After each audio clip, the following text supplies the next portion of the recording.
pessoal, meu nome é Natália. Meu nome é Tássila. Meu nome é Érica, nós somos alunos do mestrado do programa de Bioengenharia da Universidade Federal de São João del Rei. Nós estamos desenvolvendo nosso projeto em parceria com a Embrapa Milho e Sorgo e estamos cursando a disciplina de Genética Quantitativa, que é ministrada pelo professor Antônio Augusto Franco Garcia, que faz parte do programa de Genética e Melhoramento de Plantas da Exalc USP. Bom, gente, e a gente vai falar hoje sobre interações alélicas. E para iniciar esse tema, a gente vai relembrar alguns conceitos que são importantes, como o de genética de população. E população é o conjunto de indivíduos da mesma espécie que ocupa o mesmo local, apresenta uma continuidade no tempo e cujos indivíduos possuem a capacidade de se acasalarem ao acaso e, portanto, de trocar alelos entre si. Cada população tem um reservatório gênico que lhe é particular e que a caracteriza, e é transmitido ao longo das gerações. Outros dois conceitos importantes é o de frequência genotípica e o de frequência alélica. E a frequência genotípica é a proporção dos diferentes genótipos na população, e a frequência alélica é a proporção dos diferentes alelos de um determinado gene na população. E nós vamos trabalhar nessa apresentação com 3 genótipos, o B1B1, o B1B2 e o B2B2. E a frequência genotípica é dada por Pzinho e Qzinho, que é B1B1 e B2B2, para os nossos homozigotos, e o PQ, que é o B1B2, que é para os nossos heterozigotos. E a frequência alélica é dada por Pzão e Qzão.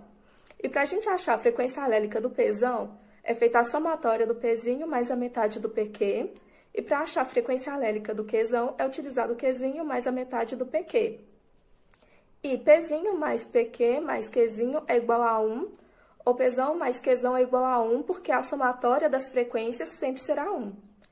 E a formulação por Hard-Weber é dada da seguinte maneira: P ao quadrado é a frequência dos homozigotos dominantes, 2PQ é a frequência dos heterozigotos, e Q ao quadrado é a frequência dos homozigotos recessivos, e a somatória deles é igual a 1.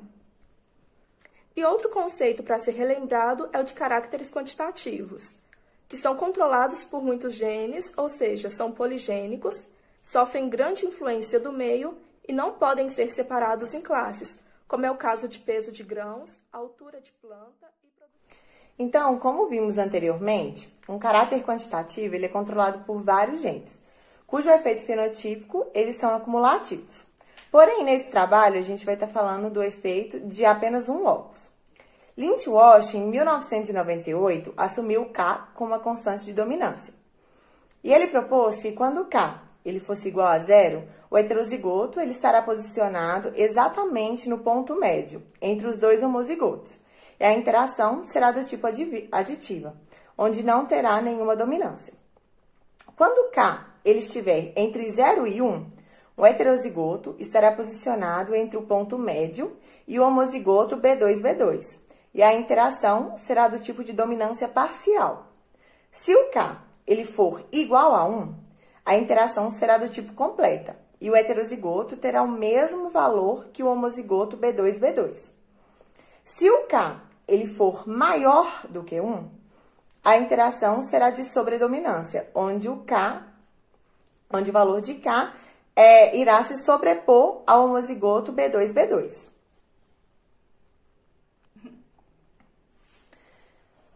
Falconer e McQuay, em 1996, assumiu que o tipo de interação é definido pelo valor de D, onde, se o D for igual a 0, a interação será do tipo aditiva ou não dominante. Se D for igual a A interação é do tipo de dominância completa. E se D for maior que A interação será de sobredominância. Então, pessoal, para a gente exemplificar, né, o que a Érica e a Tássila falou, a gente vai fazer aqui um estudo com gráficos interativos. A gente está utilizando os slides do professor Antônio Augusto para evitar trabalho, né?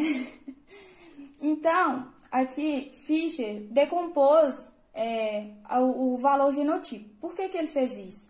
Porque como as características quantitativas elas são controladas por muitos genes, então a gente não sabe qual é o alelo responsável por aquela característica no fenótipo. Então, Fischer resolveu fazer isso. E aí, ele particionou esse valor genotípico em os valores esperados. Por quê? O número de alelos, ele apresenta uma relação linear com o valor genotípico.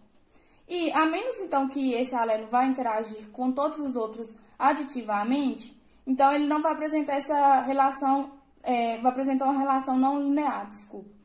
E aí, Fischer, então, propôs a gente fazer um gráfico de regressão, com a reta de regressão, passando com os valores observados, que são os valores reais que a gente tem, que são os pontinhos pretos, e os valores esperados, os valores ajustados que a gente tem, que são esses pontinhos claros aqui na reta. Então, Fischer, ele propôs que o G-chapéu seria o nosso efeito aditivo e o nosso delta seria o nosso desvio de dominância.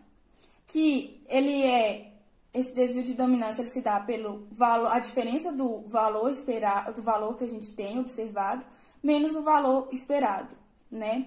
E aqui no eixo Y a gente tem uma escala, né, daquela de Lynch-Wald que a Érica explicou anteriormente, onde que a gente tem o zero, que a gente não tem nenhuma dominância. A gente aqui então tem o efeito, o número do alelo B2, que é zero, então a gente não tem dominância aqui. E tem aqui a escala 1 mais K vezes A e 2A. E no eixo X, a gente aqui vai ter os números de alelos do B2. Então, N2 seria 2 alelos do B2. O N1 aqui, 1, por exemplo, seria um alelo do B2. E o 0, não temos nenhum alelo B2. Então, agora, mais adiante, eu vou apresentar um gráfico interativo, apresentando como que seriam esses efeitos e a mudança da frequência alélica, o que isso alteraria, né, no nosso gráfico de regressão. Então, a frequência do nosso alelo B2 é 0,5. E o nosso efeito de dominância é 0, ou seja, o nosso K é 0, então a gente não tem dominância. Então, aumentando a frequência alélica do B2 para 0,7, a gente pode ver que o valor observado aqui no final da reta do 2, ele aumentou. Mas a gente não teve nenhuma mudança na nossa reta.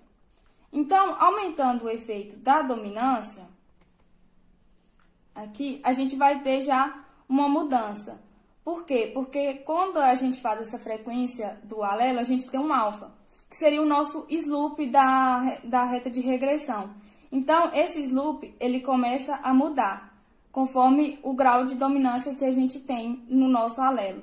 Então, assim, a reta começa a sair fora do nosso padrão de regressão, né, que a gente tem.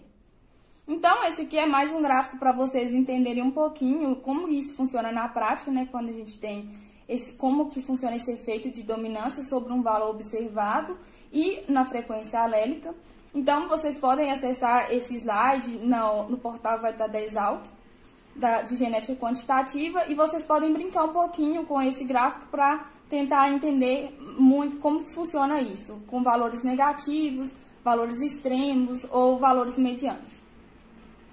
E a gente também tem o próximo slide, onde a gente vai mostrar como que funciona esse conceito de variância genética, variância aditiva e desvio de dominância, variância de dominância. Então, como eu já havia falado, as características são controladas por muitos genes, então a gente não sabe qual gene específico, qual alelo que está agindo naquele fenótipo. Então, Fischer também propôs uma decomposição da variância, já que a gente decompôs o valor genotípico, então fica mais fácil decompor a variância. Então, ele denominou como na nossa reta vermelha, que seria a nossa variância genética, a nossa reta laranja, a linha laranja, né, seria a nossa variância da dominância, e a azul, que seria a variância aditiva. Essa variância aditiva seria como se fossem os efeitos que o meio vai exercer sobre aquele fenótipo. E aí, aumentando, a gente está aqui no nosso K, nosso parâmetro de dominância K, ele está igual a 1. Ou seja, a gente tem dominância, né? Aí, aumentando esse K para 2, por exemplo, a gente pode perceber que a nossa variância de dominância, ela aumentou um pouquinho na nossa frequência alélica de 0,5 e a nossa variância genotípica, ela aumentou muito na frequência do alelo 0,25 e o nosso efeito aditivo também acompanhou a nossa variância genética. Então, diminuindo esse parâmetro de K para -2, a gente vai ter um efeito contrário, ou seja, o maior efeito da variância de dominância em relação à nossa variância genética e a variância aditiva aqui na frequência de 0,5.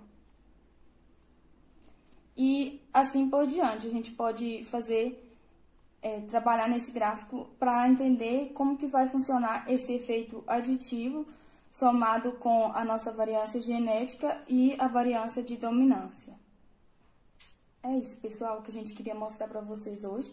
Vocês podem acessar esses slides no portal da Exalc, de Genética Quantitativa. E também, se vocês tiverem alguma dúvida, alguma sugestão. Então, pessoal, é isso que a gente queria demonstrar para vocês hoje. Espero que vocês tenham entendido um pouquinho. E se vocês tiverem alguma dúvida, alguma sugestão, vocês podem entrar em contato com a gente vai deixar o nosso e-mail na descrição do vídeo. Beijos e até a próxima. Tchauzinho, obrigada, pessoal. Tchauzinho.